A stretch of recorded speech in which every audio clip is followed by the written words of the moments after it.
राज्यात महापालिकांच्या निवडणुकीची रणधुमाळी सुरू झाली आहे। बहुतांश महापालिकांमध्ये 2 ते 3 वर्षांच्या विलंबाने या निवडणुका होत असल्याने त्यासाठी सगळ्याच पक्षांनी जोरदार मोर्चे बांधणी केली आहे। आपल्यालाच उमेदवारी मिळावी यासाठी स्थानिक पदाधिकारी आणि कार्यकर्त्यांमध्ये रस्सीखेच होताना दिसते। यापैकी प्रत्येक महापालिका राजकीय पक्षांसाठी महत्त्वाची असली तरी अवघ्या राज्याचं लक्ष मुंबई महापालिकेकडे लागलंय। तिथं भाजप आणि शिंदे सेना एकत्रपणे निवडणूक लढवणार आहेत, तर त्यांच्या विरोधात उद्धव आणि राज ठाकरे एकत्र येत आहेत। काँग्रेस आणि राष्ट्रवादीचा परंपरेप्रमाणे अजूनही घोळ सुरू आहे। सुमारे 25 वर्षांपासून शिवसेनेची आणि पर्यायाने ठाकरेंची सत्ता असलेली मुंबई महापालिका यावेळी कोणत्याही परिस्थितीत ताब्यात घ्यायचीच असा चंग भाजपने बांधलाय। खरं तर त्यासाठी या पक्षाने 2 वर्षांपासून तयारी सुरू केली होती, पण विधानसभा निवडणुकीनंतर राज्याची सत्ता हातात आल्यामुळे मुंबई महापालिका टप्प्यात आल्याचं भाजपला वाटतंय। पक्षाने त्यासाठीची स्ट्रॅटेजीही आखल्याचं सांगण्यात येतंय। मुंबई महापालिकेची सत्ता हाती घेण्यासाठी भाजप कोणती पावलं टाकतंय, शिंदे सेनेला एका मर्यादेत ठेवून अधिकाधिक जागा मिळवण्याचा कसा प्रयत्न करतंय, त्यातून पुढे काय होऊ शकतं, सगळ्या प्रश्नांची उत्तरं या व्हिडिओमधून जाणून घेऊ। नमस्कार, मी दिव्या आणि तुम्ही पाहताय बोलभिडू। राज्यातल्या स्थानिक स्वराज्य संस्थांच्या निवडणुकीचा पहिला टप्पा जवळपास पूर्ण झालाय। न्यायालयात अपील दाखल झालेल्या 24 नगर परिषदा नगरपंचायतींची निवडणूक पुढे ढकलण्यात आली होती। तिथे आता शनिवारी 20 डिसेंबरला मतदान होत आहे। त्याच वेळी महापालिका निवडणुकांची धामधूम सुरू झाली आहे। राज्यातल्या सर्व 29 महापालिकांसाठी 15 जानेवारीला मतदान होऊन 16 जानेवारीला निकाल जाहीर होणार आहे। या निवडणुकांसाठी 25 ते 30 डिसेंबर दरम्यान अर्ज दाखल करण्यात येणार आहेत। ही तारीख जवळ येत असल्यानं सर्वच पक्षांमध्ये जागा वाटप, इच्छुकांच्या मुलाखती, प्रचाराच्या रणनीतीसाठी बैठकांना जोर आलाय। या निवडणुका एकत्रपणे लढण्याचं सत्ताधारी महायुतीतल्या पक्षांनी ठरवलं असलं तरी अनेक ठिकाणी स्थानिक पातळीवर वेगळंच चित्र दिसतंय। मुंबईचं उदाहरण घ्यायचं तर इथे भाजप शिंदे सेना एकत्र आहेत आणि राष्ट्रवादीचा अजित पवार गट स्वतंत्र लढतोय। पुणे पिंपरी चिंचवडमध्ये दोन्ही राष्ट्रवादी एकत्र येण्याच्या चर्चा आहेत। दुसरीकडे विरोधी मवियामध्येही अशी स्थिती आहे। उद्धव सेना आणि मनसे मुंबई, ठाणे, पुणे आणि नाशिकसह काही ठिकाणी एकत्र लढणार असल्याचं सांगितलं जातंय। काँग्रेसची मुंबई वगळता इतरत्र आघाडी करून लढण्याची तयारी आहे, तर शरद पवारांची राष्ट्रवादी मुंबईत ठाकरे बंधूंसोबत काँग्रेसलाही एकत्र आणण्याच्या प्रयत्नात आहे। त्यामुळे उमेदवारांची निश्चिती आणि अर्ज माघारीपर्यंत कोणत्या ठिकाणी नेमकं काय चित्र असेल याचा अंदाज लावता येणार नाही। असं असलं तरी मुंबई महापालिकेत भाजप आणि शिंदे सेनेने युती म्हणून लढण्याची तयारी सुरू केली आहे। त्यासाठी दोन्ही पक्षांमध्ये जागा वाटपाच्या बैठका सुरू आहेत। दोन्ही पक्ष आपापली बार्गेनिंग पॉवर वापरून अधिकाधिक जागा मिळवण्याचा प्रयत्न करतायत। मुंबई महापालिकेत 227 जागा आहेत, त्यापैकी किमान 125 जागा मिळाव्यात अशी शिंदे सेनेची मागणी आहे। पण 125 तर दूरच, 2017च्या निवडणुकीत शिवसेनेने जिंकलेल्या 84 जागा द्यायलाही भाजप तयार नसल्याचं सांगितलं जात आहे।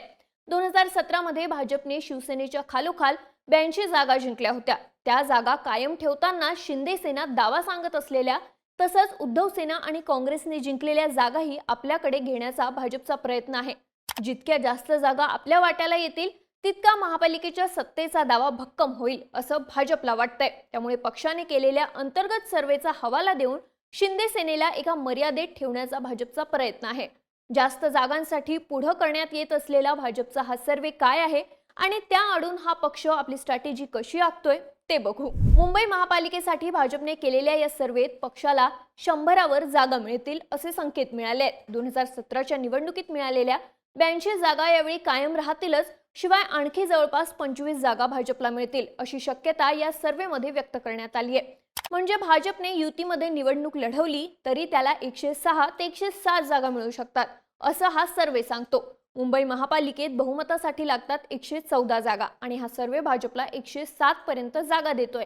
त्यामुळे साहजिकच जागा वाटपामध्ये भाजप जास्तीत जास्त जागा आपल्याकडे ठेवण्याचा प्रयत्न करतोय। 2017 मध्ये भाजप आणि शिवसेना स्वतंत्र लढले होते, तरीही भाजपला 82 जागा मिळाल्या, त्या केंद्रात आणि राज्यात असलेल्या सत्तेच्या बळावर। आता ही तशी स्थिती आहे, त्यामुळे महापालिकेतही हाच मतदानाचा पॅटर्न समोर ठेवून भाजप स्ट्रॅटेजी आखत असल्याचं दिसतंय। 227 पैकी किमान 150 ते 155 जागा लढण्याचा भाजपचा प्रयत्न आहे। त्या स्थितीत शिंदे सेनेच्या वाट्याला 72 ते 77 जागा येऊ शकतात। महापालिकेत बहुमतासाठी 114 जागांची गरज आहे, त्यामुळे 150च्या आसपास जागा लढवून त्यापैकी किमान 120 निवडून आणण्याचा भाजपचा प्रयत्न असेल। तसं झालं तर मुंबई महापालिकेवर भाजपचं एक हाती नियंत्रण राहील। शिंदे सेना सत्तेत सहभागी असेल, पण ती भाजपला डोईजड होऊ शकणार नाही। आता गुरुवारी 18 डिसेंबरला झालेल्या जागा वाटपाच्या पहिल्या बैठकीत भाजपच्या 102 आणि शिंदे सेनेच्या 55 अशा 157 जागांवर सहमती झाल्याचं सांगण्यात येतंय। असं असलं तरी भाजपने शिंदे सेनेची गेल्या वेळच्या 84 जागांची मागणी सपशेल धुडकावल्याचं सांगितलं जातंय। शिंदे सेनेला कमी जागांमध्ये रोखण्यासाठी भाजप जसा आपल्या सर्व्हेचा आधार घेतोय तसा ठाकरे बंधूंच्या युतीचाही लाभ उठवताना दिसतोय। शिंदे सेनेला इतक्या जागा का देता येणार नाहीत हे सांगताना भाजपने राज आणि उद्धव ठाकरेंच्या एकत्र येण्याचं कारण दिल्याचं सांगितलं जातं। शिंदे सेना दावा करत असलेल्या 84 जागा अविभाजित शिवसेनेने जिंकल्या होत्या।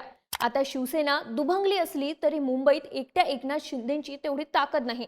त्याच वेळी मुंबई महापालिका आपल्या ताब्यात ठेवण्यासाठी ठाकरे बंधू एकत्र आले आहेत, त्यामुळे यावेळची स्थिती बदलली आहे। शिंदे सेनेच्या उमेदवारांची दोन्ही ठाकरेंच्या उमेदवारांची समोरासमोर लढत झाली तर यातल्या काही जागा गमावण्याची वेळ येईल आणि त्याचा फटका महायुतीला बसेल असं भाजपचं म्हणणं आहे। त्यामुळे शिंदे सेनेची संपूर्ण ताकद असलेल्या जागाच या पक्षासाठी सोडण्याची तयारी भाजपने दाखवली आहे। शिंदे सेनेला कमी जागा देण्यासाठी भाजप सर्वे आणि ठाकरे बंधूंच्या एकत्र येण्याचं जसं कारण देत आहे तसं आपल्या ताकदीचाही हवाला देत असल्याचं सांगितलं जात आहे।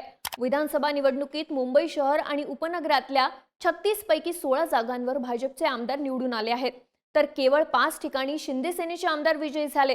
गेल्या वेळच्या तुलनेत मुंबईमध्ये ताकद वाढली असल्यानं भाजपला अनुकूल स्थिती असल्याचा दावा या पक्षाचे नेते करतायत। त्याशिवाय पदाधिकारी कार्यकर्त्यांच्या दबावाचंही कारण पुढे करण्यात येत आहे। मुंबई भाजपचे अध्यक्ष अमित साटम यांना काही पदाधिकाऱ्यांनी पत्र लिहिलंय। यात भाजपच्या कार्यकर्त्यांना संधी द्या अशी मागणी केली आहे। त्यामुळे पक्षाला अनुकूल स्थिती असल्याने अधिकाधिक कार्यकर्ते पदाधिकाऱ्यांना उमेदवारी देण्यासाठी स्वतःकडे अधिक जागा ठेवण्याचा प्रयत्न भाजपकडून होतोय। मुंबईवर महायुतीची सत्ता यावी पण त्याच वेळी त्यावर भाजपचे वर्चस्व राहावं यासाठी भाजपने 20 नेत्यांची समिती स्थापन केली आहे। त्यामध्ये मुंबई भाजपचे अध्यक्ष अमित साटम, माजी अध्यक्ष आशिष शेलार, विनोद तावडे, प्रवीण दरेकर, राहुल नार्वेकर, अतुल भातखळकर, मंगलप्रभात लोढा, पियुष गोयल अशा नेत्यांचा समावेश आहे। एकूणच मुंबई महापालिकेची निवडणूक भाजप आणि शिंदे सेना युती करून लढत असले तरी जागा वाटपात उपमुख्यमंत्री एकनाथ शिंदे यांची कोंडी होत असल्याचं दिसतंय। अविभाजित शिवसेनेचे 84 पैकी बहुतांश माजी नगरसेवक शिंदे सेनेत आले आहेत तरीही त्यांना या बळाचा फायदा जास्त जागा मिळवताना होत नाहीये। शिवाय आहे त्या जागाही सोडण्याची वेळ येत असल्याचं दिसतंय। हा पक्ष महायुतीत आणि राज्याच्या सत्तेत भागीदार असला तरी जागा वाटपात प्रत्येक जागेसाठी संघर्ष करावा लागतोय। त्यामुळे मुंबईत उमेदवारी देताना मात्र कार्यकर्ते पदाधिकाऱ्यांची नाराजी ओढावण्याची शक्यता आहे। आता या बाबतीत एकनाथ शिंदे काय भूमिका घेतात यावरच मुंबईतलं युतीचं भवितव्य अवलंबून असेल। या सगळ्याविषयी तुम्हाला काय वाटतं? मुंबई महापालिकेत एक हाती सत्तेसाठी शिंदे सेनेला कमी जागा देण्याचा प्रयत्न भाजपकडून होतोय का? तुमच्या प्रतिक्रिया आम्हाला कमेंट करून सांगा आणि अशाच माहितीपूर्ण व्हिडिओसाठी बोलभिडूच्या YouTube चॅनलला नक्की सबस्क्राइब करा।